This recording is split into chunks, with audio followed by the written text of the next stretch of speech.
So today we are left with a few concepts from family chapter.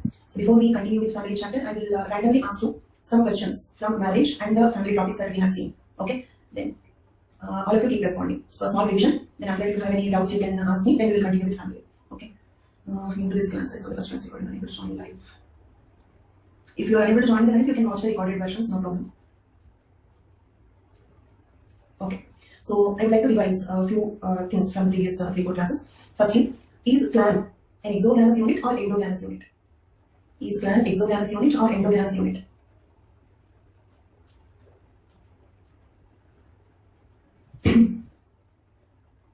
Next answers are coming, not satisfied. I repeat the question, think and answer. Is clan, okay, I'm using the word clan. Is clan exogamous or endogamous unit? Clan is exogamous unit, but many of you even told endogamous. Okay, so once again, clan is exogamous unit means what? The people in one clan should marry outside the clan only. They cannot marry within the clan. This is a big issue in India. Okay, so this year, second paper, they have given a question on Khap Panchayats also. Okay, so in one famous event, actually in the almost the very first events where the Khap Panchayats came into discussion, when a Khap Panchayat gave a judgment to kill a girl who got married within the same Gotra. Okay, within the same Gotra when she married, the girl's parents, okay, killed the boy. So that was the first case when the Khap Panchayats came into much discussion. So marriages within the same Gotra are considered very seriously in India. Okay, is audio problematic? No? Now also echo?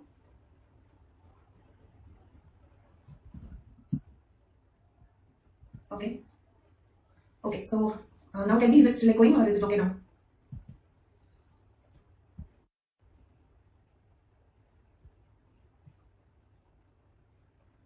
Okay, so let us observe for some time. Okay, let me talk for 2 to 3 minutes, then I will ask in a poll. So clan is exogamous unit, you said. Okay, so is lineage exogamous unit or endogamous unit? Is lineage endogamous unit or exogamous unit? Lineage is exogamous unit.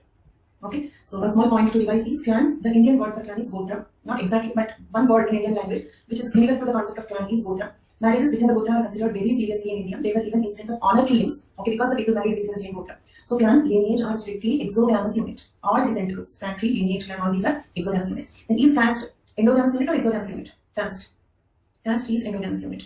Okay, then. Now, I'll ask you questions randomly from different topics. If there is one group, one tribe married to another tribe, where there are no individual marriages, such marriages are called as group marriages. Okay. Then, say for example, if there is a marriage rule, prohibiting marriages in one category, such rules are called as. Most of you are giving correct answers. The rules prohibiting marriages in certain category, proscriptive rules or negative rules. Example for negative rule. Example for negative rule. Incest taboo or widow remarriage, all that. Then, if the rule is in the form of you have to marry this particular person, such rules are called as either prescriptive or preferential. Okay. Then, are preferential marriages and preferential rules same? Are preferential marriages, preferential rules same? No. Preferential marriages means common marriages. Preferential rules are the rules which tell whom to marry. Okay. Then, a family in which only female members are the permanent residents. Males are only visiting husbands. Such a family is called matrifocal family. Okay, and a family in which sons should go out of the family after marriage, but son-in-laws will come home. Such a family is called as matrilocal or matrilineal family. Okay, then like a nuclear family can also be called as stem family. Okay, and based on residence, nuclear family can also be called as neolocal. Based on the relation, whether it is consanguineal or sexual relation, affinal relation, based on that, nuclear family can be called as conjugal. So nuclear, okay, and neolocal family, there is another word for it. What is that? Duolocal. So nuclear, neolocal, duolocal, conjugal, okay. So stem family, all these are the different words for it. Okay. Patrilocal family, for that there is another word. What is that? Patrilocal family, another word for it. Very local, very good. Others also keep responding, everybody. Matrilocal, there is another word. What is that? Absorilocal. Okay, very local, absorilocal, duolocal. These are the other words. Okay, and then are all matrifocal families matrilocal? Are all matrifocal families matrilocal? But are all matrilocal families matrifocal? Are all matrilocal families matrifocal? Okay, so I'll give you one word. Ego marrying MBD is called as matrilateral cross cousin marriage. Same way, ego marrying FZD is called as. I repeat the question, correct answer, but I want others also to respond. Ego marrying MBD is called matrilateral cross cousin marriage. But if ego marries FZD, FZD. Patrilateral cross cousin marriage. Father's sister's daughter. Father's sister's daughter. Patrilateral cross cousin marriage. Okay. Then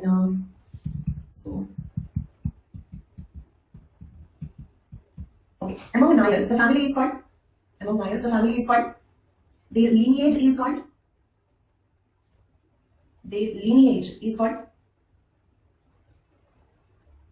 Think and answer. Priya, listen to the question. Their lineage in Nayars, lineage is called Enangar. Enangar. Okay. Family is Tarabad. Okay. Then head of the family is called as. Head of the family is called as. Then is it a matrifocal family? Is it a matrifocal family? Okay. Then I think almost we're clear with almost all the concepts. So let us move on to the next topic that we have to discuss. That is impact of industrialization, urbanization, and modernization. Impact of industrialization, urbanization, and modernization on Indian family. Okay. So Ananya, good afternoon. No problem. So effect of industrialization, urbanization, and modernization on Indian family. Okay, so this question was given in the year 2016 as a 15 marker and 2013 as a 20 marker. Okay, so 2016 as a 15 marker, 2013 as a 20 marks question. So not only that, even earlier also. I'm giving you the questions only from the last 10 years. Okay, but this question repeated even earlier also. This is one commonly asked question in anthropology. Discuss the impact of urbanization and feminist movements on family in India. This is a direct question, kind of copy paste from the syllabus. This is the word sentence used in the syllabus, and this is the question. You can observe how similar it is. Okay, so majority of the questions are directly from the syllabus. Very rarely new questions are coming. Okay, then. So now, basically what is feminism? Feminism is a term that includes movements and ideologies which have an impact on emancipation and liberation of the women. Okay, they fight for the women's rights, women liberation. Okay, equal status to the women. That concept is called as feminism. It also includes establishment of equal rights for women and opposes all forms of male domination. Feminism opposes all forms of male domination. The feminists are also fighting for women's rights to have control over their body and reproductive functions. You might have heard about marital rape, okay? Or say, for example, let us suppose if during the scanning, if they know that it is a female baby, the mother do not want to abort the pregnancy, but the husband or the in-laws are forcing her to abort the pregnancy. Or let us suppose she gave birth to some 2 daughters. Now she is not willing to give birth to one more baby, but the in-laws are forcing her to give birth to one more child because they want a son. Is it clear? Okay? Or she want to have another baby, but the in-laws are not accepting it. All such things will come on rights on her body. Rights on her body. Okay? So it means abortion when she don't want it. Childbirth when she don't want it. Okay? Or like rejecting like the chance of one more birth when she wants it. Finally, it is the woman who need to carry the pregnancy and give birth to the baby. Okay, either the childbirth or abortion comes under her right to life, because during the process of abortion or during the process of childbirth, the woman may even die also. In general, the childbirth is often described as a rebirth to the woman. So this is very much in the purview of right to life. So therefore, feminists are also fighting for not only equal opportunities in the education employment, not only equal right in the property, also rights on her own body. Also rights on her own body. Okay, so there. So the feminists are also fighting for women's rights to have control over their own body and reproductive functions.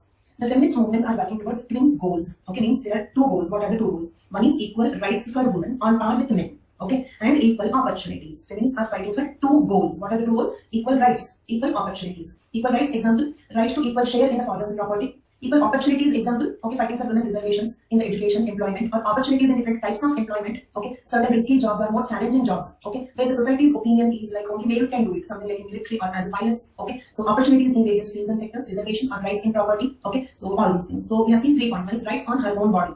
Okay, like against domestic violence, against marital rape, against forcing her to give birth to baby, forcing her to abort a pregnancy, and equal rights and opportunities. Okay, the radical feminists believe, in the feminists in general, we have 2 types of feminists, radical feminists and some flexible feminists. Okay, the radical feminists believe that all institutions which are of patriarchal origin need to be thrown out.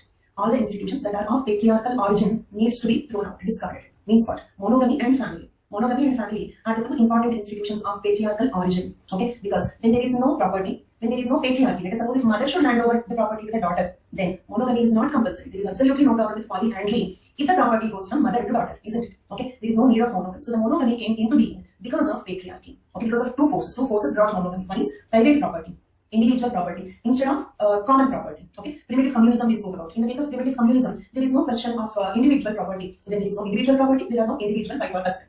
Primitive promiscuity equals primitive communism. You know that. Okay. Then, if it is matriarchy, then mother gives property to the daughter. No problem with any type of marriage, whatever might be the type of marriage. Okay. It is quite evident who is the mother because she is physically giving birth to the baby. Right. So monogamy came into being because of 2 forces. One is private property, that is individual property. Second one is patriarchy. Owner of the property is man. Even if there is individual property, if the owner of the property is mother, then there is no need of monogamy. Okay. In 2 situations, if it is common property, or even if you have individual property, the owner of the property is mother, then any type of marriage is okay. So monogamy is because of individual property and patriarchy.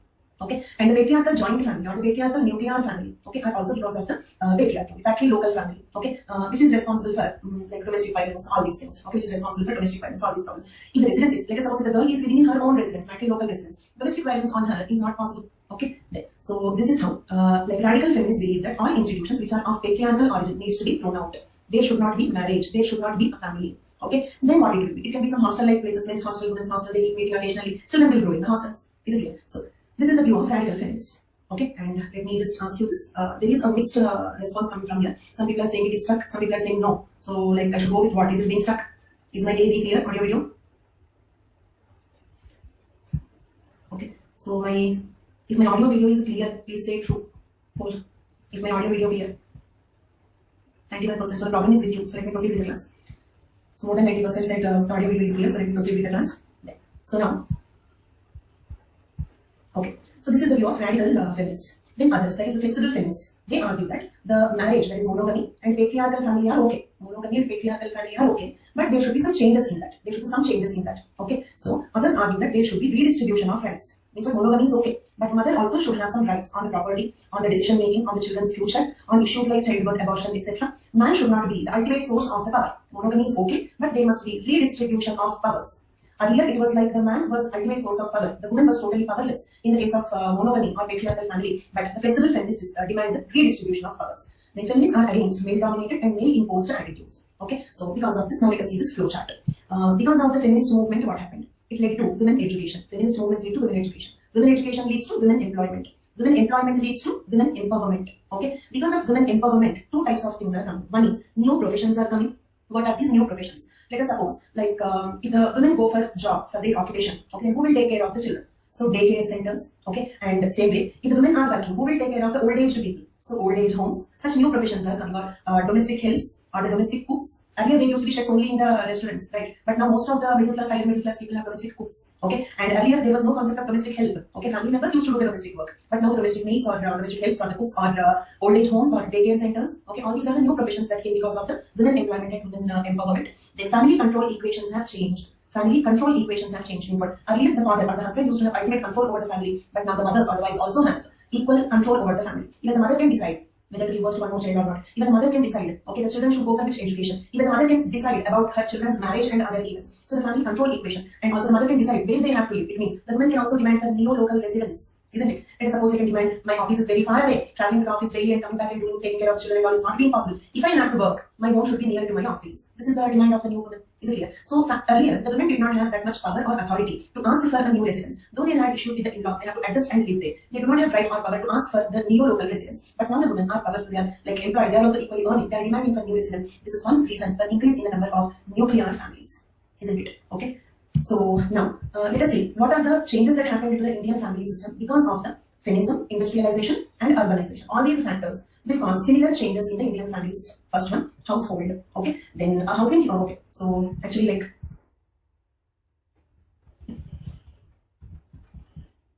okay. So now because of this, what is happening is, let me give you some information which is not there in the PPT. Note down if you want. Okay. Yes, the difference between radical and flexible feminists is that, okay, the radical feminists demand total fundamental changes. The system itself is wrong. That is the viewpoint. Okay. Then now let us see, because of industrialization, what happened? Take down some points. Because of industrialization, what happened? Because of industrialization, first thing is the domestic work got machinized. The domestic work got machinized. When the domestic work gets machinized, when technology comes into the domestic work, because of this, what happens is dependence on more women, dependence on other people in the domestic work is less. Okay, earlier, say, without the help of all these machines like the mixer grinders or washing machines or dishwashers, vacuum cleaners, we have so many machines to complete our domestic work today. Without all these machines, to complete the domestic work was not possible for one woman. So the women wanted joint family support so that all members of the joint family will distribute the work and they can easily complete that. Okay, so because of the domestic work being machinized, because of this, what is happening is, okay, the patrilocal joint families are changing into nuclear or subnuclear families. Okay, so one reason why the people preferred large families, joint families at one point of time is support in the household work, domestic work. But once the domestic work is machinized, support in the domestic work for completing it is no more required. The dependence is no more. So therefore, like they are preferring the nuclear or subnuclear families. Okay, this is one thing. Okay, next what happened is, next one more factor is, because of the industrialization, new occupations are coming. New occupations. You can write all these things in the form of small flowcharts. New occupations. Industrialization led to new occupations. Okay. New occupations means, for example, the IT field or industries. Okay. Because of this, what happened is the workplace shifted from home to external institutions. Workplace shifted from home to external institutions. I repeat, because of industrialization, new occupations emerged. Okay, like software industry or any IT field or working in any industries, factories or offices, colleges. All these are the new occupations. Because of this, what happened? The workplace shifted from home to external institutions. Let us suppose earlier the people used to do their work in the home. For example, a weaver's family used to weave the clothes together in their home itself. I repeat, a weaver's family used to weave the clothes in their home itself, and all the members together used to work on the same thing. Because of this, what happened is, okay, this increased heterogeneity among family members. Heterogeneity among family members. It is better to write this content in the form of a flowchart. Okay, heterogeneity means what? Let us suppose earlier all family members together used to weave the clothes, or all family members were involved in whatever work they do. Okay, but now in one family, okay, one person is in business, another person is a software engineer, another person is an IAS officer, another is a farmer. Means what? There is no homogeneity between them. There is a lot of heterogeneity. The family members are becoming progressively more and more different. Okay, one brother is farmer, another brother is an IT professional. So there is no similarity between these two. When there is no similarity between the members of the family, living it together will become difficult. The culture and lifestyle of a farmer and the culture and lifestyle of an IT professional are very different. So leading life in a single home is difficult. Because of this, what is happening? Again, joint family changing into nuclear families. Whatever might be the factor I say, the end result is the joint families are changing into nuclear families. Okay, joint families are changing into nuclear families. Okay, so let me just summarize the point that I told you. Because of industrialization, new professions. Because of new professions, the workplace shifted from home to external institutions. We are going to some office or an institution to work. Okay, because of this, there is increasing heterogeneity among the family members. The family members are having different cultures and lifestyles, which makes living together in a common residence difficult. So this leads to nuclear families or neoliberal families. Okay. Second one is because of industrialization. You can also write this as a flowchart. Keep writing the points. Because of industrialization, the technology improved. Okay. Because of that only, there is even medical advancement. So medical advancement also comes under notes. Okay, I'll upload. So because of the industrialization, there is a technological advancement. One aspect in which there is technological advancement is in the medical field also. Because of the medical advancement, what happened is, because of the medical advancement, life expectancy increased. Earlier the life expectancy was very less, but now the life expectancy increased. Because of life expectancy increase, what happens is, let us suppose a person lives till 90 years. Is it clear? Okay, so grandfather's age is 90 years, great grandfather's age is 90 years. Grandfather's age is some 70 years, grandfather. Okay, father's age is some 50 years. This 50-year-old man is having some 23-year-old son. Okay, if a person lives till 90 years, okay, I'm repeating this point. In the flowchart, step 1, industrialization. Because of industrialization, technological advancement. Okay, technological advancement. Because of technological advancement, one aspect is medical advancement. Medical facilities improved. Because of that, what happened? Life expectancy improved. I'm discussing about that. Okay, but here, one student Avanija is putting one point here. In the olden days, only life expectancy is more due to healthy food, less technology, less pollution. Okay, so I will conduct a poll about this. Okay, Avanja's point is, in the olden days itself, life expectancy is more due to less pollution, healthy food. Okay, tell me true or false. True or false. In the olden days, okay, so I get the wrong answer here. In the olden days, the life expectancy is more, is Avanja's point. Okay, false is the correct answer here. I get the wrong answer in the poll, sorry, my mistake. False is the correct answer here. 67% said correct. Okay, 67% gave the right answer. Okay, so in the olden days, life expectancy was not more. What happened is, Avanja, let me explain that point. Okay, due to good food and lack of pollution. Okay, some people could lead the life till 90 years, but if you just get fever, 105 degree Fahrenheit, when there was no paracetamol tablet, due to fever also people used to die. Means the life expectancy was very, very variable. Okay, individual life expectancy was very, very variable. Okay, and if a child gets smallpox, he can die at the age of 5 years. Okay, or if a child gets any, like, there was no vaccination, there were no antibiotics, simple viral fever also people can die. Okay, and there was no cesarean section. Okay, presently approximately 50% of the childbirth events are through cesarean section. Okay, very few people are going for the normal delivery. Okay, even due to very simple reasons also. Let us suppose, like, I want my child to be born in some auspicious time. Normal delivery we cannot dictate the time, so better go for cesarean section. Okay, cesarean sections became very common. But in the olden days, when cesarean sections were not there, okay, in all the events when childbirth became difficult, mother and baby both used to die. Due to healthy food and no pollution, people can lead healthy lifestyle. But the life was very, very unpredictable in the olden days. Simple fever, childbirth, okay, or any infection, any small injury, gas gangrene. Okay, so like say for example, small injury to the leg, but no antibiotics. The bacteria spreads, goes on eating the entire leg. We may have to then cut the leg to stop that particular spreading of the infection. Okay, so with simple wound also people could die. Simple wound, fever, childbirth, such reasons also people could die. In such situations, lack of pollution and healthy food cannot protect a person from smallpox, cannot protect a person from death during the childbirth. So Individual life expectancy was variable. Okay, some people, yes, as you told, very healthily, they lived till their 99 years also. But some people, on the contrary, died at the age of some 10 years, 12 years. But today, some 10-12-year-old baby death is a very, very rare event. Almost something that we never hear. Okay, but in those days, many people could die even when they were some 10 years old, 8 years old. So individual life expectancy was very, very variable, and the average life expectancy was less. Average life expectancy was less. Okay, so presently, because of the medical advancement, because of the antibiotics, because of the vaccinations, because of the treatment for even very complicated diseases like cancer, the life expectancy is increasing. But unfortunately, quality of life is decreasing. Okay, means people are living centuries, but everybody is having some or the other chronic disease, some diabetes or some chronic disease, but still they are living very long. So the net average life expectancy undoubtedly is increasing. Okay, then. So now coming back to the flowchart, what about COVID? It's due to industrialization. Having 6 brothers, but 5 died in early age. Yes, okay. So Amrit Prasad is saying his grandfather having 6 brothers, but 5 of them died during the early age. Okay, and that is the reason why people used to give birth to 6 children. Okay, why your great grandmother gave birth to 6 children is because of that only. At least one will survive. Okay, that is the reason. Okay, so the birth rate was also very high to compensate the death rate. Okay, there is a chance of death, but presently people are not hesitating to have just one baby also. The idea that what if this baby dies is not coming because it's becoming very, very rare. So no doubt, okay, the net life expectancy, average life expectancy is increased a lot, okay, but like in the quality of life is decreasing. On the whole, people are making centuries, but with chronic diseases, okay, chickenpox and measles, okay, because of all those reasons people used to die. And also one small general discussion regarding the COVID-19 vaccine, okay. So like I'm hearing 2 types of arguments. This is off the track discussion, okay. So I'm hearing both the side arguments. Some people are saying that pharma industry is a big mafia, okay, and like we should not trust all these vaccines and all. They are just trying to make money out of it. They are not effective. This is one argument, okay. Another argument is they are effective, particularly the Indian-made vaccine is more effective even against the new strains also, okay. Is another argument. So definitely, of course, pharma industry is commercial. Like there are some fraudulent people or such events happening in any other place, even in pharma industry also it is happening. But we have to remember that vaccines saved billions and trillions of lives. Vaccines saved so many lives. Okay, so it is we should not take them simple. Vaccines are very, very important. Okay, so now coming back to this concept.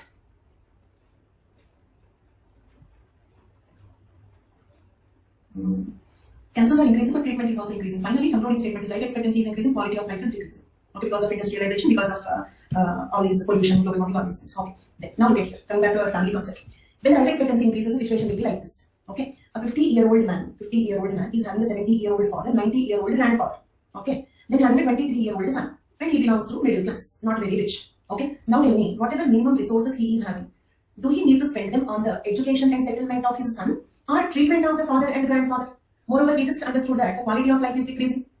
Life expectancy is increasing, quality of life is decreasing. Cancer treatment, then the middle class family is closed. Okay, so cancer treatment will cost in lakhs, isn't it? There are many diseases which whose treatment will cost in lakhs. So let us suppose this man, okay, he is having medical dilemma here. Okay, so whatever minimum resources he is having, should he focus them on education and settlement of his son, okay, or the treatment and taking care of the grandfather and great grandfather? Moreover, before the great grandfather, he himself may die. So throughout his life, should he keep taking care of the grandfather, great grandfather only? Okay, when he will leave his life. Because of this, what is happening is, then let us suppose this 50-year-old man may have enough patience to deal with his father and grandfather. But what about his wife? His wife will say, is my life only to take care of your grandfather and great grandfather, or should I also live my life? So before them, I myself may die. So she may force for nuclear family. Then this grandfather, great grandfather should be sent to the old age homes.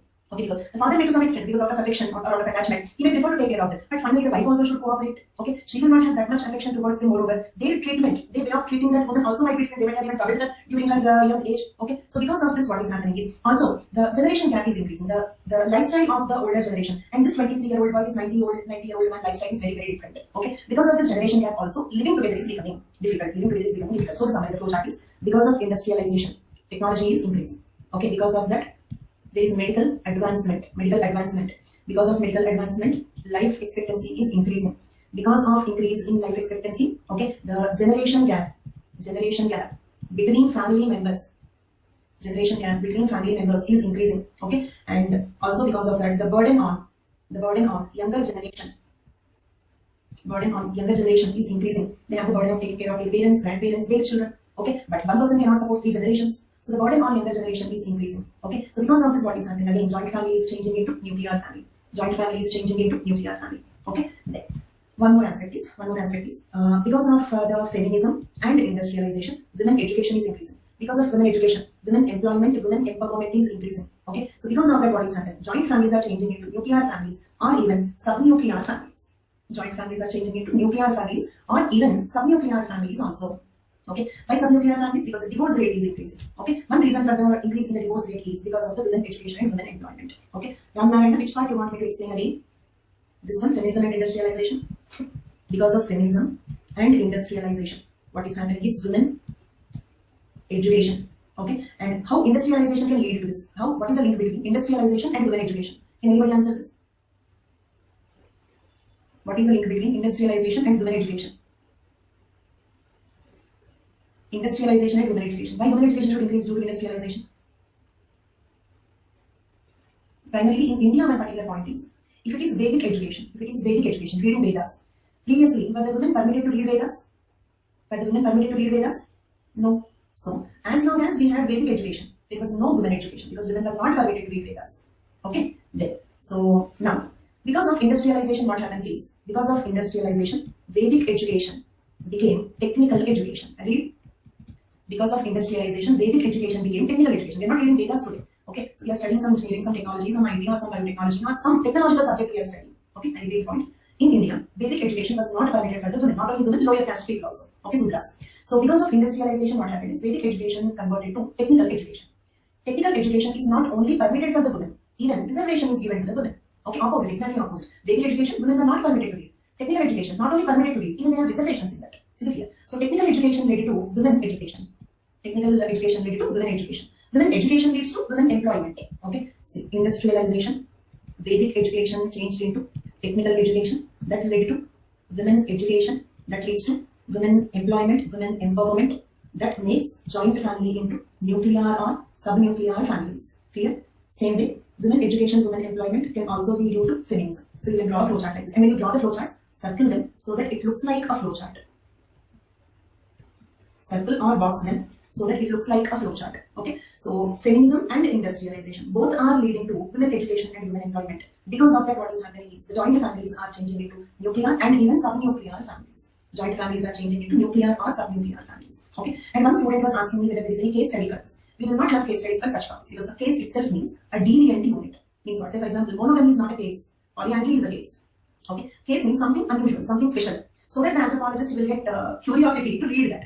There is curiosity in this. This is something which is happening in my home, your home, my neighbor's home, everywhere, isn't it? Okay, most of you look at the enormous amount of construction that is happening. Okay, so who is going to live in all those multi-story buildings in one apartment complex, especially in the place where I'm living. I am right now like in Madhapur area of Hyderabad. So this is a place where huge construction work is going on. So in one apartment complex, at least some 200-300 apartments will be there. Okay, who is going to occupy all these flats? Earlier, where all these people were living, but they are living on the streets. Sometimes it looks very surprising. Who is going to occupy all these flats? Okay, so if there are some families to occupy all these flats, earlier where these people were living, but they are all living on the streets, now they will come into these flats? No, not like that. So earlier they were all living in joint families. So one joint family is breaking down into 3-4 nuclear families, so they need 3-4 new homes. Is it clear? Which is not good for the environment. Lots of agricultural land is being converted into used for the construction work. Okay, so lots of agricultural land is being used for the construction work, which is not good. So more electricity, more water, okay, more pollution. So in any way, this is not at all good. In future, again, we may go back to joint families. We may even go back to primitive communism. It means not even joint family. There may be some hostel-like places. Okay, like women's hostel, children's hostel, men's hostel. They keep meeting. So something like that, or say for example, common kitchens instead of everybody cooking in their home. So such things may develop in future. Okay, but right now the trend is, okay, like the nuclear families are increasing. But something which is a trend, we will not have case studies. Case study is something special. Okay, and wherever there are case studies, I will give you the case studies. No worries. Fine.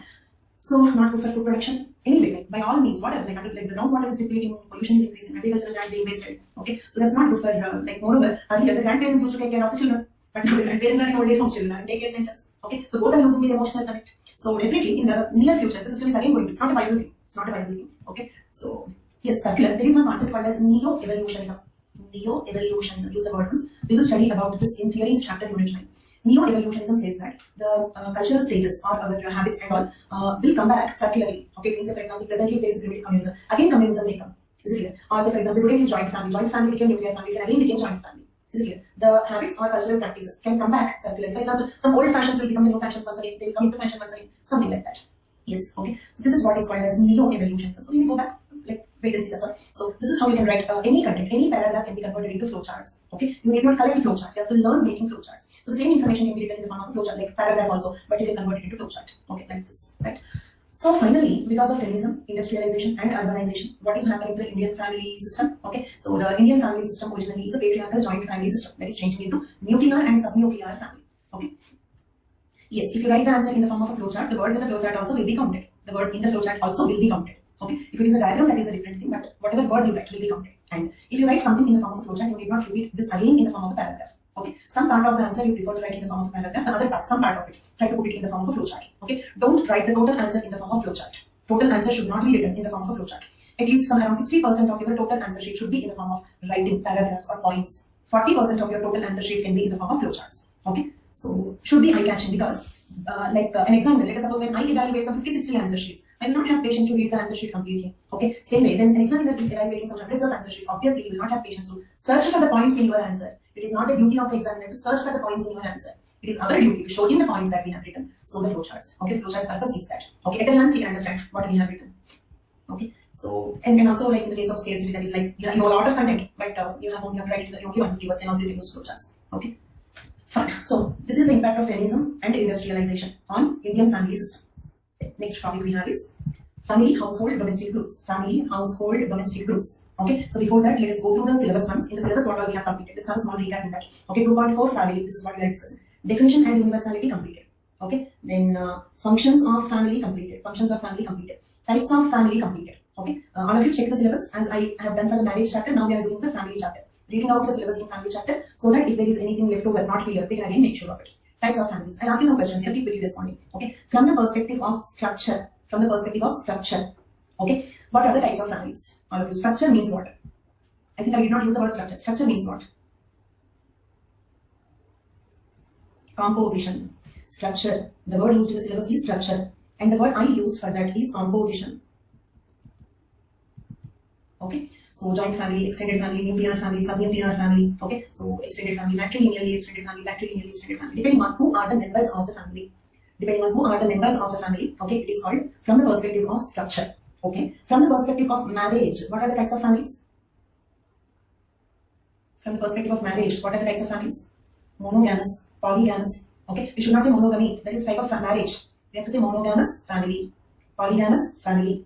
Okay, we don't have the words endogamous, exogamous families. Those words are not in usage. But yes, correct. But they are not in usage. Okay, polygynandrous, polygynous, polyandrous. All these based on marriage. Next, based on residence, matrilocal, avunculocal. Okay, all these. Then based on succession. Okay, we used the word descent. Descent or succession is the heading I have taken there. Descent or succession based on that matrilineal, double descent families. But I told you what is double descent we will discuss in kinship chapter. Okay, then based on blood relation, what are the families? Conjugal, consanguineal. Based on blood relatives, the families are conjugal, consanguineal. Isn't it? Next, impact of urbanization, industrialization, and the feminist movements on family. Completed. Okay, so in family chapter, the only topic that is left for discussion is family, household, domestic groups. Family, household, and domestic groups. Okay, this is the only topic left over. Now let us complete that topic. Family, household, domestic group. In that, we have already understood what is the family. Okay, so mainly we have to understand what is household and domestic group. Household and domestic group. Okay, now, so family, household, domestic groups. Let us first understand what is the family because we have already seen this. Let us just complete off what is the family. Family consists of a householder and one or more other people living in the same household. Okay, who are related to the householder by birth, marriage, or adoption. Okay, household means what? Household means a living place, having a common kitchen. Okay, a living place is a household. A group of people living in a building, an apartment is called as a household. But in that household, if the members have any relation, what kind of relation? It can be marriage, it can be adoption, it can be birth. Then only we call it as a family. Okay, so let us suppose, like these days, we have the concept of paying guests, PGs, paying guests. Okay, so mostly, like in Delhi, that concept was very, very common. So very commonly, there used to be a single man, single old lady, or a single man. Okay, and their children are living somewhere, in some other country or some other place, nuclear family. They are living in some nuclear family. Okay, and this old lady, single old lady, or a single old man will give 1 or 2 rooms in his residence on rent, where the students are living. So this is one common practice in Delhi. These are commonly called PGs or paying guests. Okay, so in this case, let us suppose, like in 2 rooms are rented to 2 students. In the other room, the house owner is living. Okay, all these 3 rooms have a common kitchen. All of you answer. Can we call this as a household? Can we call this as a household? Household. I'm not asking family. Can we call this as a household? An apartment in 1 room, the owner is living, a single man or a single woman. In the other 2 rooms, 2 students are living. They are also unrelated. And there is a common kitchen. Whoever wants whatever they want, they will cook there. This is a household. As all of you answered, it is a household. Is it a family? Is it a family? Why it is not a family? Because members are not related. Members must be related. Either by marriage or birth. It means what? Even if they are not married, or at least father and son living, that is also family. For example, father and son, mother died, that is called subnuclear family. Mother and son, father died, that is also subnuclear family. Okay, so if not marriage, they should have a relation by birth or by adoption. In that case, only we call it as a family. Okay, then now one more question. Are all families households? Think and answer. Don't rush to answer. Think. Listen carefully. Think and answer. Are all families households? Everybody? Those who said no can rethink about it. Rethink. Are all families households? Yes. Yes. Okay. Are all households families? Are all households families? No. This is the relation between household and family. Household and family. Okay. Then. Now let us see what is a household. Household includes all people. Okay. It can be a single family or different families or a single person living alone. A household can be single family household or the two, three families together living in one household. Okay. Or a single person living alone. Single person living alone. Okay. Who occupy a housing unit. Housing unit. Okay. A housing unit is a house or an apartment, an independent house or an apartment or even a mobile home or group of rooms. A group of rooms, like in the case of a hostel also. A group of rooms, hostel, or a single room as a separate living quarter. A single room, for example, you are working somewhere. Okay. So there they have quarters for employees, single room quarters for employees. That is also a household. Mobile home, a vehicle converted into a home. A vehicle converted into a home. Okay. Now coming back to what is household, how to define the word household. Household include all the people of a single family or different families or even a single person living alone. Okay. Who occupy a housing unit. One person or a group of people. The group of people can belong to one family or more than one family living in one housing unit. Then what is housing unit? What is a housing unit? Housing unit can be an independent house or an apartment or a single room or a room in a hostel or a mobile room. A living place, a housing unit. Okay. In the housing unit, one person or a group of people are living, then that is called as a household. Okay. Family is a household where they have relation. Relation by marriage or birth or adoption. Okay. So hostel can also be considered as a household, but there's a slightly better word for it. Let me give you that. Now, two words in that are clear. Okay, we had three words in that: family, household, domestic group, right? So we understood what is family, what is household. Now we have to discuss what is a domestic group. What is a domestic group? Okay, so for a domestic group, the better example is a hostel. Hostel is a better example for domestic group, not household. Usually, household and domestic group are very similar. Household, domestic group are very similar. But when the domestic household is very large, we may call it as a domestic group. Okay, I repeat the point. Household and domestic group are very, very similar. Household and domestic group are very, very similar. But why they are similar? Because in domestic group also, the relationship is not compulsory. Okay, is relationship compulsory in the domestic groups? Is relationship compulsory in the domestic groups? No, very good. Is relationship compulsory in households? In households? Household. No. Is relationship compulsory to be called as a family? Family? Yes. Okay. So domestic group word can be better matched with household or family. Domestic group word can be better matched with household or family. Household. Very good. But if they are not, if they are exactly the same, why two words? They have given three words separately: household, family, domestic group. So similarity between household and domestic group is they both are a group of people living in a housing unit. Okay. Need not have a relation. That is similarity. But there must be some difference also. There is no difference. There is no need of giving a separate word in the sentence. So what is that difference? One primary difference is domestic groups are a little larger. For example, a hostel. Hostel is a better example. Okay. So domestic group is a little larger. That is called as a domestic group. Now let us define the word. Domestic group refers to resource owning groups. And one more thing.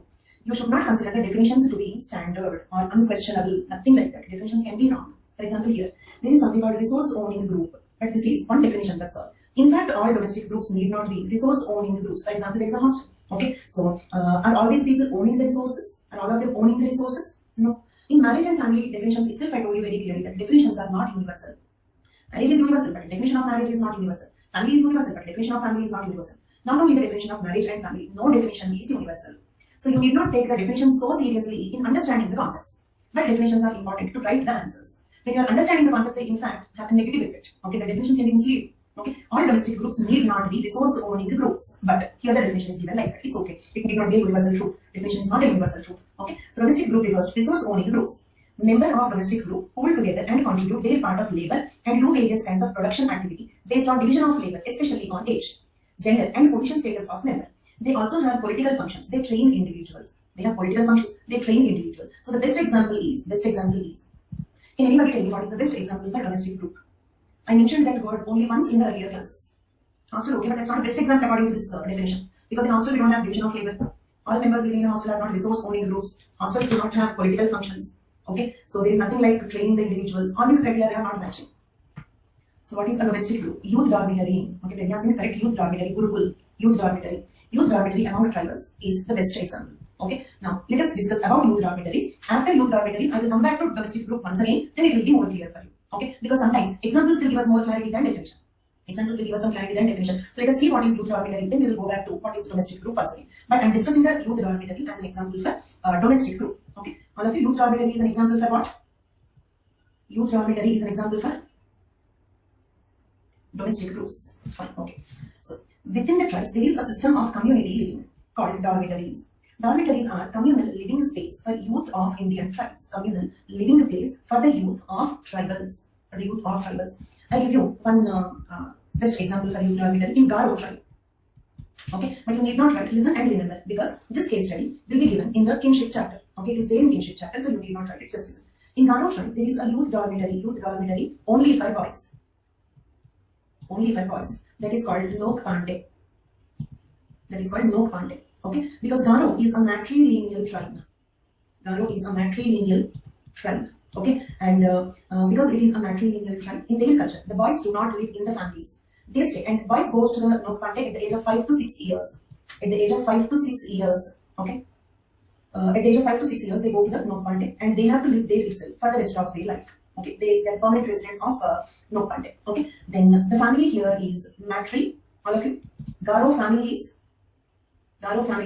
matrifocal. Okay, right? Just like in Nayars, the boys reside in military gymnasiums. In Garo tribe, the boys live in a youth dormitory called Nok Pande. They go to the Nok Pande at the age of 5 to 6 years. 5 to 6 years because till that age, the kids need the mother's care and attention. So in most of the tribes where there are youth dormitories, the children are sent to the youth dormitories roughly at the same age group, 5 to 6 years. So that is a common age at which the tribal children are sent to the youth dormitories. Okay, but youth dormitory does not mean only youth are living there. Old age people also live there. Seniors will give training to the juniors there. Old people will give training to the youth. Understood my point? Okay, then. Yes, the Nok Pande is in practice today also. Okay, Nok Pande is in practice today also. So this is in Garo tribe, which is in Northeast India. Khasi and Garo are the two matrilineal tribes in Meghalaya. Okay, then. So this is about, okay, here what is the purpose of youth dormitory? Purpose of youth dormitory in some cases is separating the girls and boys. Separating the girls and boys to prevent sexual relation between them. This is one reason in some tribes. But some tribes do not have objection for premarital sex. Premarital sex is permitted in some tribes. Then the purpose is not preventing premarital sex. Okay, so in some tribes what happens is like male and females live together in the same youth dormitory. Nok Pande is a dormitory only for boys. Nok Pande is a dormitory only for boys. But in some tribes we have youth dormitories where girls and boys live together, where even sexual relation between them is also permitted in those youth dormitories. Then in that case, the purpose of youth dormitories is not to separate the two sexes. Then what is the purpose? Education, training. Education does not mean technical education. They training. For example, if it is a hunting tribe, okay, so the seniors will give training in the hunting. If it is some tribe which is making some artisans tribe, okay, the seniors will give training to the younger generation. Okay, the older people will teach their culture, lifestyle, political, economic, religious aspects to the younger generation in youth dormitories. I repeat, older generation will teach the culture, lifestyle, okay, their religious practices, their political organizations, their economic occupations, okay, skill development. All these things will happen in the youth dormitories. Some tribes have youth dormitories only for boys. Girls lives in the families. For example, in Garo, boys live in Nok Pande, whereas matrifocal family is called as Nok. Nok is a family. Nok Pande is dormitory. Girls lives in the families only. Okay, but only boys they have youth dormitory. In some tribes there will be two dormitories separately. Okay, one dormitory for girls, one dormitory for boys. In some tribes they will have one dormitory where girls and boys both will respect, even the sexual relations between them permitted.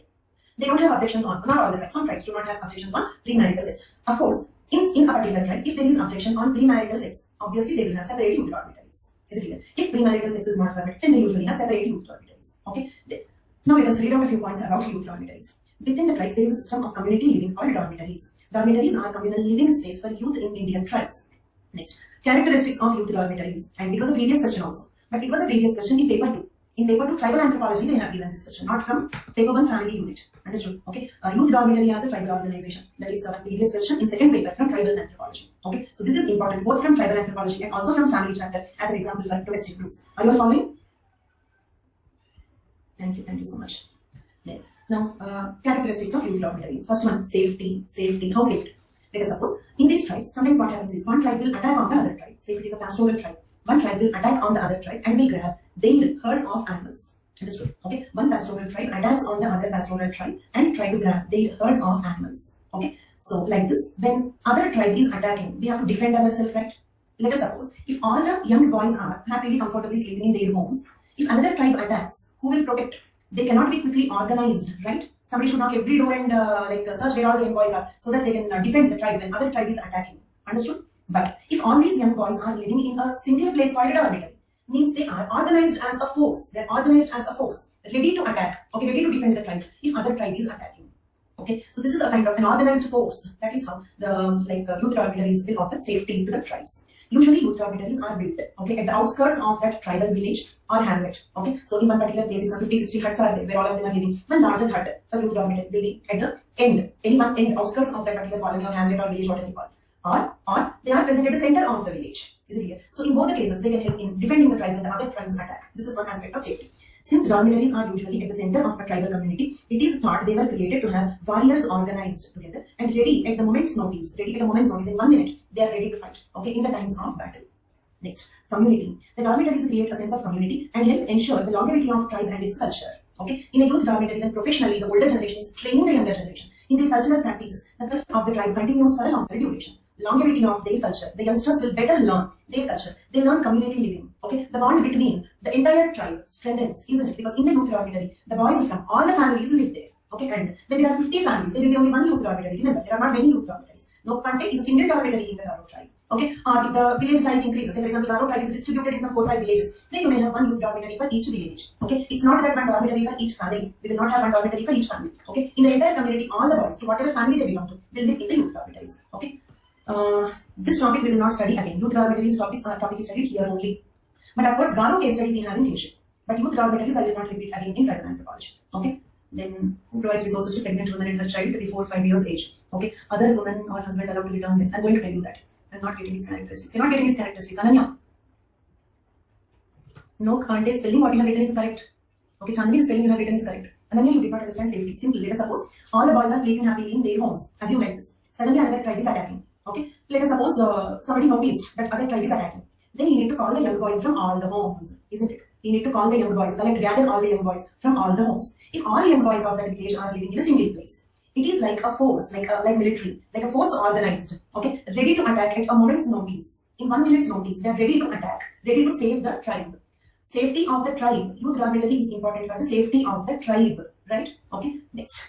Now, community. Because of this, what is happening? When all the boys of the tribe are living in a single youth dormitory, then they will have a community feeling, a feeling that we all are one, a feeling that we all are one. So the bondings between different members of the tribe strengthens. The bonding between different members of the tribe strengthens community living. Also, it is a better place to learn culture. Okay, so instead of parents teaching the culture individually to their children in their homes, in a more organized way, in a more systematic way, the elders will teach culture to the younger people. Okay, so that is nothing but community. Next, separation. This I told you. Sometimes youth dormitories are to separate the two sexes so that they want to prevent premarital sex. Okay, in the tribes where premarital sex is strictly prohibited, then they maintain two separate dormitories. Okay, so segregate genders so that males and females did not have access to each other, keeping them pure and free. Okay, so in the tribes where premarital sex is strictly prohibited, where virginity is highly respected, they want to keep their younger generation pure till marriage, then they will strictly maintain two separate dormitories. Okay, so, and it means what? The characteristics of youth dormitories are not the same in all the tribes, right? In different tribes, the youth dormitories are different. Next. Senior members supervise and control the youth dormitories and train the junior members in various socio-cultural, religious, economic, political activities. I told you this point already. Senior members will organize, supervise and control these youth dormitories and also train the young ones in various activities like socio-cultural, religious, economic, political, etc. Okay, their occupations and their political practices. In all these cases, the youngsters need training that is provided by the senior members. Next, similar to Brahmacharya Ashram in Guru's hermitage, youth dormitories can be compared to the Brahmacharya Ashram in Guru's hermitage. Okay, means all the boys will be sent to the Guru's hermitage during Brahmacharya Ashram, Guru, like that. Okay. Next, members are supposed to maintain complete secrecy as regarding the activities of youth dormitories. Means what is happening inside the youth dormitories should not go out. For example, in the case of Nok Pante, the boys should never reveal what is happening inside the Nok Pante to the girls or to the other members. Okay, so the Garo females never know what is happening inside the Nok Pante. The girls are not even permitted near the vicinity of the Nok Pante. The girls are not even permitted near the vicinity of the Nok Pante. Okay, so like undercover. Yeah. So members should maintain complete secrecy. Then they dance, sing, play, tell stories or folk tales to each other. Like that, they time pass in that place. The entry age of youth dormitory varies from tribe to tribe. At what age they have to enter into the youth dormitory varies from one tribe to the other tribe. But in most of the tribes, it is 5 to 6 years. In most of the tribes, it is 5 to 6 years. Now, if that is the question, as I told you, it was a previous question. Also keep planning your answer. Okay, but this was a question in second paper, that is from tribal anthropology. Youth dormitory as an organization among Indian tribes. Youth dormitory as an organization among Indian tribes. Okay, so that is nothing but that previous question. So if that is the question, what do you have to write? Okay, definition, characteristics. See, most of the notes that I am giving is almost in the form of, it will have. It is not in the question and answer format because that should not be the way. You have to understand the concepts thoroughly. Okay, then only we will be able to manage if some new questions comes, new way of asking the questions. So I don't believe in question and answer format, but the notes contain answer for almost all previous questions. Minimum 400 previous questions will be covered in this notes. Okay, next. So examples, definition, characteristics, then examples. Are you all following? Before we go to the examples, there are some 3 questions here. So I will answer those questions. Meanwhile, you can also think and ask me if you have any questions. Today is the last class in family chapter. Okay, and I have already read out the syllabus from family chapter. We have discussed the previous questions from family chapter. Okay, then tomorrow we will be starting kinship chapter. So while I answer these questions, you can also think and ask me if you have any more questions from these 2 chapters. How Vedic education changed due to industry. Okay, see, industrialization. For industrialization, we need technical education. For example, if I read Vedas, can I become a software engineer? Can I become a software engineer by reading Vedas? No, right? So when there is industrialization, we have to learn industrial education only. And software industry is in blue. I have to learn software, not Veda. Okay, so requirements change. Okay, like Vedic education changed due to the industrialization because the need of education is changing. Okay, so I will not get jobs if I read Vedas. I will get jobs only if I read technology. Okay. Next, after unit 2, will we study unit 1? No, unit 1 is the last unit that I will teach you. Okay, so you have to bear your curiosity till the end because unit 1 is the most critical unit we have in the entire syllabus. Okay, so having some technicality, so I don't want to frighten the people with unit 1. We can go through the schedule that I have given. Unit 1 is almost like towards the end of paper 1. Towards the end of paper 1, I will teach that. Not total syllabus ending. Last to discuss in paper 1. Then sharing same kitchen essential condition for a household, yes. Then is STEM family or neo-local family household, yes, of course. STEM family is also household. Okay. And when the course will be completed, what is the next topic for everything? You have schedule even. Okay. Till now, the schedule is being followed 100%. Okay. 3 classes for marriage, 2 classes for family. It may not be possible throughout the course because sometimes based on discussion, a topic may be slow or maybe complete my topic one day earlier. But 99% accuracy will be maintained in the schedule even. Okay. So go through the schedule that will cover all when the course will be completed. Okay. How many classes per week? What is the next topic to be discussed? For all these questions, schedule is right. It will be followed 99%. Okay. 99% accuracy in the schedule will be maintained. I just discussed with the team regarding the Telegram group and also the answer writing. Both are possible, okay? But I want answer writing only after at least kinship chapter be completed. At least kinship chapter be completed, okay? So yesterday itself I had a discussion with the team regarding both Telegram group and also the this one, that is answer writing. Both are possible, okay? But I will do it after some 4-5 days. I've given I think some 5 classes for kinship. That is slightly more complex, bigger chapter, okay? So roughly 4 classes will be taken for kinship. After that we will think about answer writing, okay? Then. Up to June. And one more thing, like even if the last few chapters are not completed by June, okay, the point is all difficult topics will be completed first. Like lastly, I will teach tribal anthropology, which is important, okay, but notes is more important in tribal anthropology. There is nothing much to explain in that, okay. Tribal anthropology is more factual. Notes is very important, okay. Sources are very important, but explanation is not very important. So like if you cannot attend all the classes or like if the prelims is nearing, okay, then you can postpone the tribal classes. After the prelims, if you have time, you can listen because any of the recorded classes will be available, okay. Physical primates is not difficult. I will make it very, very easy for you. Actually, it is difficult. But don't worry, I will 100% make it easy for you. Primates, unit 1 is actually difficult. But okay, if you are attending these classes, it will be very, very easy for you. No problem. Yeah. Okay, now. Resources for the women if all the boys staying in the youth dormitories. 3-4 people have given me this question. Coming to that point. How to revise this term because after some time I forget something. Read it again. Notes is there. No, read it again. The notes is very simple. Regarding radical feminists, how monogamy came into force because of individual property and patriarchy. I explained it. Okay, if we can complete youth dormitories before 5 p.m., I will repeat it once again. I will remember this question. I will repeat it if we can complete the content before time. Okay. It is necessary to start answer writing because that gives you an idea like how much preparation is needed, what is important, what is not. Okay. Then coming back to this. Examples. Kotal is a youth dormitory. Name of youth dormitory. Kotal is the name of youth dormitory among the tribes called Muria and Gond. Okay, Muria and Gond. Okay, Kotal is a youth dormitory among Muria and Gond. This youth dormitory was studied by Verier Elvin for both boys and girls. Okay, answer this question all of you. Sneha, where are you confused? Sneha, where are you confused?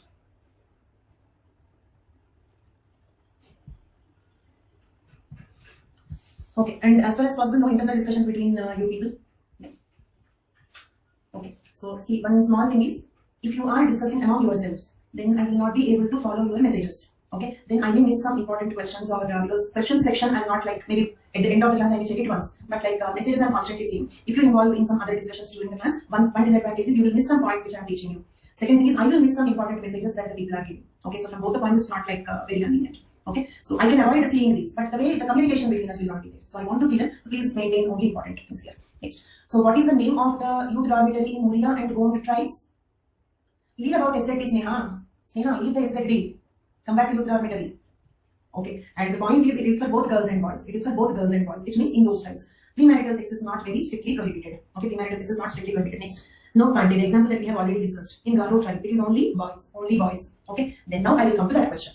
3-4 people have given me that question. If all male members live in the youth dormitories for the complete life, who will help the women in the homes? Okay, who will help the women in the homes? If it is a domestic help, the other women will help. If it is about earning resources, it's not that. Say for example, in No Pandey. No Pandey is youth dormitory for boys. Nok is matrifocal family. Okay, from family to Nokpante, it is prevented. Means girls should not go to Nokpante. But from Nokpante to family, it is permitted. The boys can visit the home. What is the concept of visiting husbands that you forgot? Okay, the people who asked me this question, who will take care of the women in the home, who will earn resources? Okay, for all these things you forgot one point, that they are visiting husbands.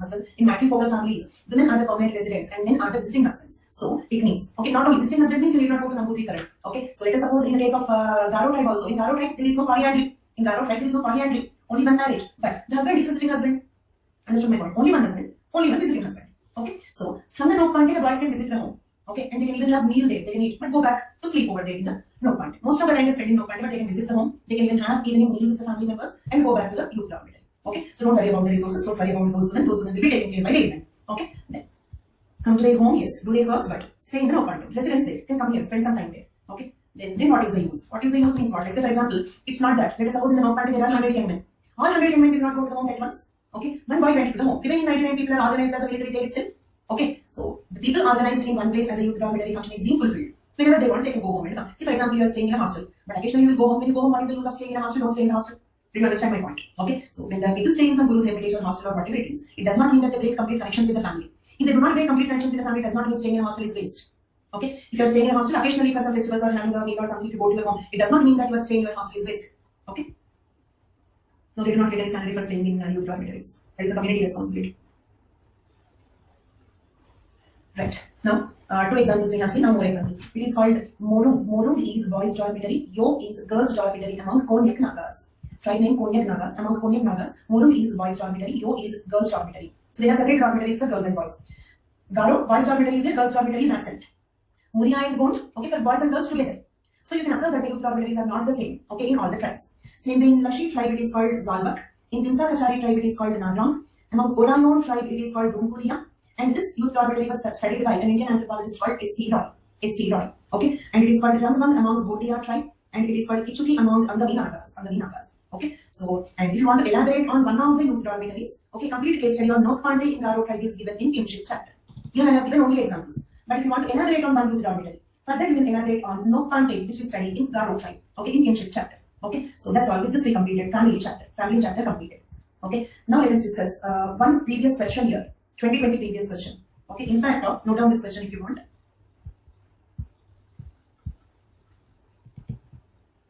Impact of feminism on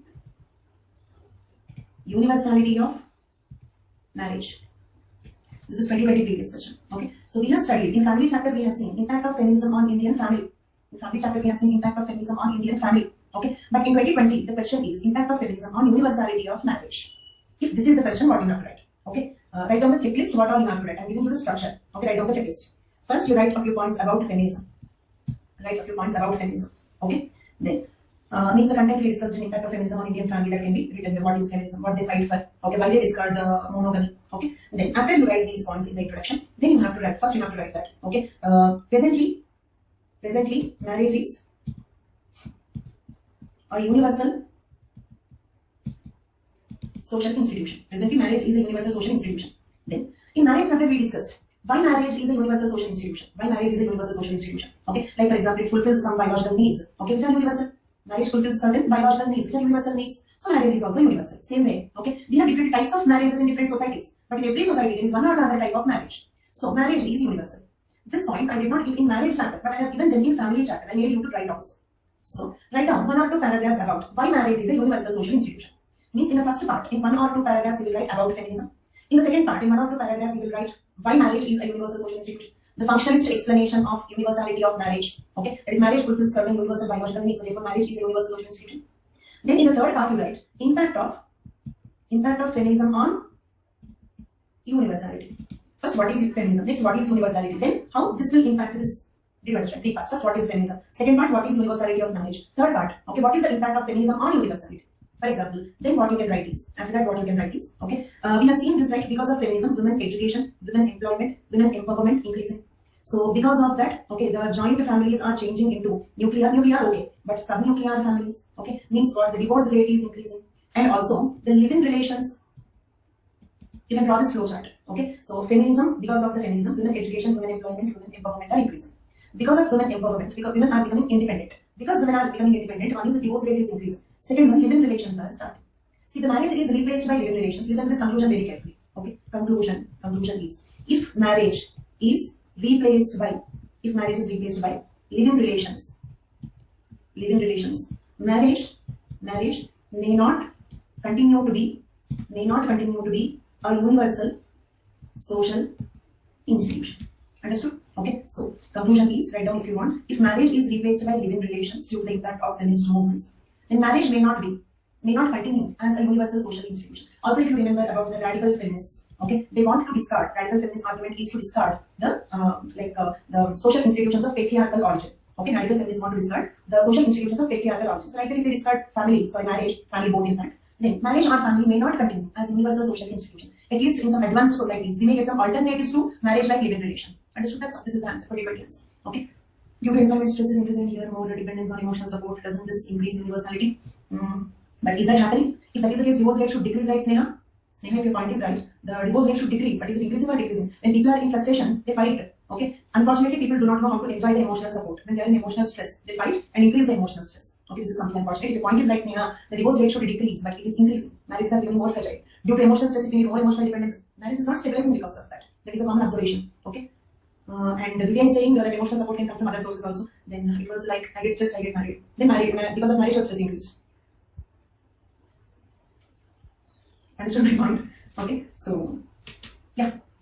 Okay, so if the marriage is replaced by living relations due to the impact of feminist movements, the marriage may not continue to be a universal social institution. At least in advanced societies, the marriage may be having some alternatives like living relations. So let us recap the total structure. First, write few points about feminism. Second part, write few points about universality of marriage. Then write how this feminism impacts that universality. Okay, then further you can in between draw that flowchart. Feminism leads to education and employment because of that divorce rate increasing, living relations coming. Okay, so with this we completed marriage and family completely. Okay, so the further evolution of marriage itself is living relations. This is what we know at present. We have to wait and watch what more things will happen to marriage. At present, this is one new outcome. Okay. Next, not paragraphs, word count is important. Yes, that is the reason why I kept most of the things.